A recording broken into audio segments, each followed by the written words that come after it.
Assalamualaikum warahmatullahi wabarakatuh. Kami dari kelompok 7 KKN Tematik Untidar 2020, tepatnya di RW 01 Sengku Indah Cipayung, Depok.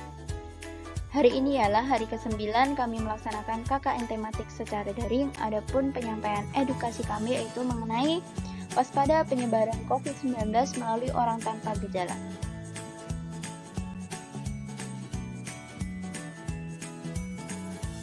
Orang tanpa gejala. Apa sih pengertian dari orang tanpa gejala?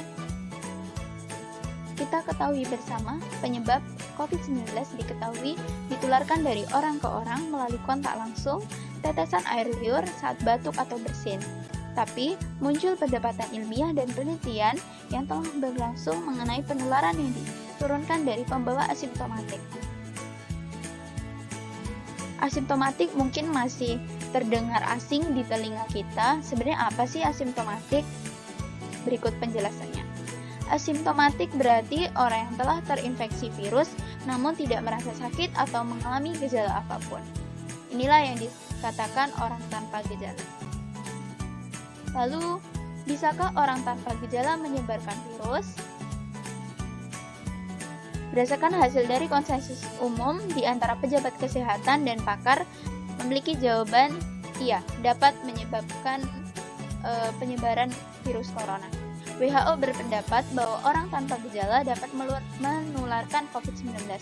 Namun, penelitian lebih lanjut diperlukan untuk menentukan tingkat penularannya.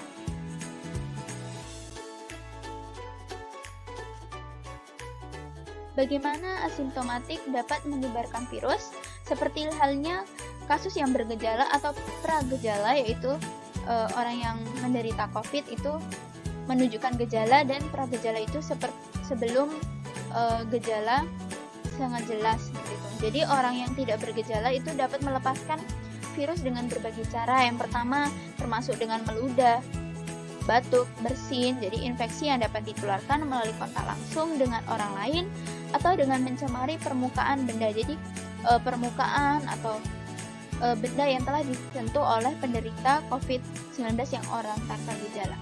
Selanjutnya, pendapat dari Anne Rimoin, seorang profesor epidemiologi di School of Public Health, mengungkapkan ketika Anda berbicara, kadang-kadang Anda akan meludah sedikit.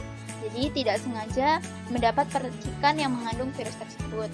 Kemudian menyentuh bagian wajah, baik mulut, hidung, atau mata yang dapat menularkan infeksi.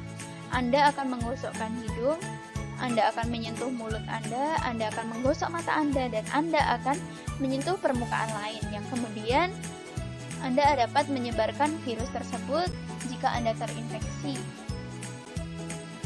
Selanjutnya, apakah pembawa COVID asimptomatik kurang menular? Mengenai pertanyaan tersebut belum jelas dan penelitian yang lebih lanjut diperlukan. Jadi, berdasarkan bukti saat ini, WHO mengatakan bahwa orang yang terinfeksi tanpa gejala lebih kecil kemungkinannya untuk menularkan virus dibandingkan orang yang mengalami gejala. Dr. Usmani berpendapat dengan pernyataan WHO tersebut.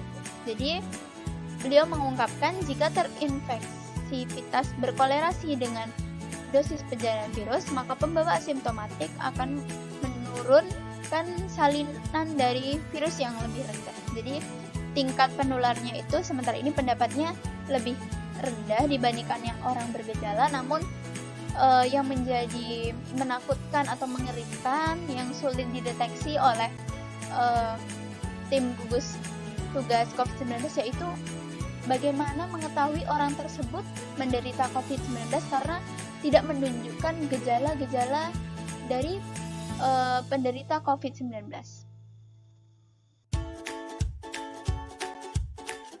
Selanjutnya, bagaimana sih protokol penanganan OTG COVID-19?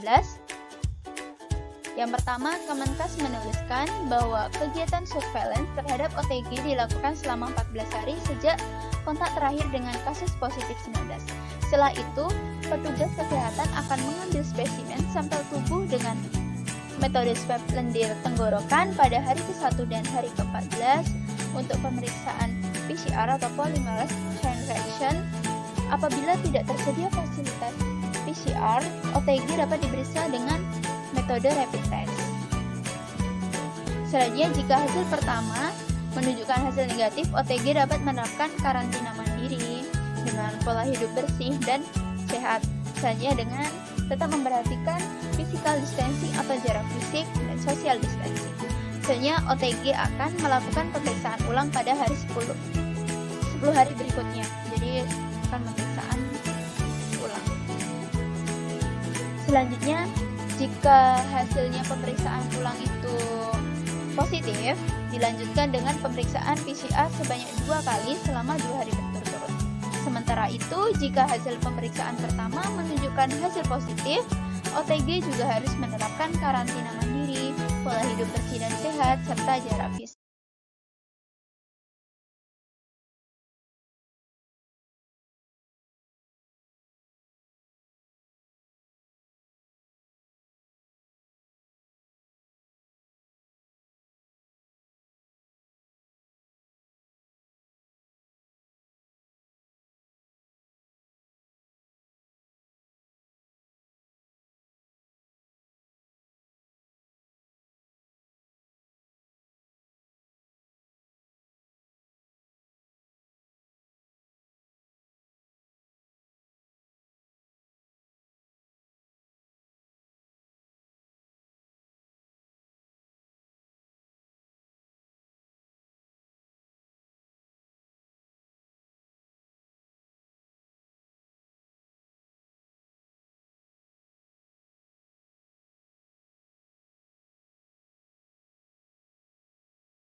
Kemudian, hasil tes pertama akan dikonfirmasi dengan pemeriksaan PCR sebanyak 2 kali selama 2 hari berturut-turut.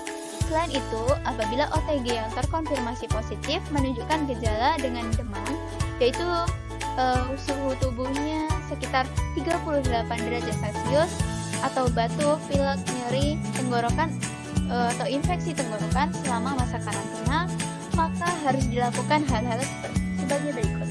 Pertama, jika menunjukkan gejala ringan, dapat melakukan isolasi diri di rumah. Jika gejala sedang, dapat melakukan isolasi di rumah sakit darurat. Dan untuk gejala berat, nah ini yang harus dilakukan isolasi di rumah sakit rujukan. Lalu selanjutnya pertanyaannya, bagaimana sih bisa melindungi diri sendiri? Seperti protokol kesehatan yang telah ditetapkan pemerintah, untuk melindungi diri dari virus, disarankan untuk sering mencuci tangan dengan sabun dan air, menjaga permukaan dan benda-benda tetap bersih dan memakai masker wajah. Tidak ada lagi alasan dengan masker wajah menyebabkan sulit bernafas dan lain-lain. Nah, terutama di tempat-tempat publik itu wajib banget menggunakan masker. Bila memungkinkan, jaga jarak yang aman antara satu orang dengan lainnya, terutama jika orang tersebut mengalami batuk dan pusing. Nah, bisa jadi itu adalah salah satu dari gejala COVID-19. Selain itu, penting untuk menghindari menyentuh wajah, mata, dan mulut dengan tangan yang tidak dicuci.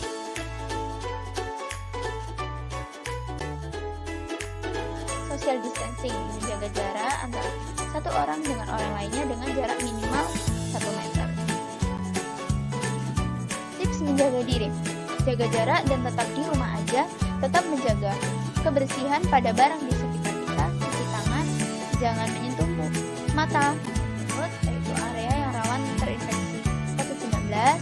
Terima kasih. Itulah penjelasan singkat mengenai waspada penyebaran COVID-19 melalui orang tanpa gejala atau OTG. Tetap menjaga kesehatan dan kami akan membagikan video-video selanjutnya mengenai COVID-19 maupun tentang pembahasan pemanfaatan dari potensi lokal daerah RW 01 Sempu Indah Cipayung Depok. Assalamualaikum warahmatullahi wabarakatuh.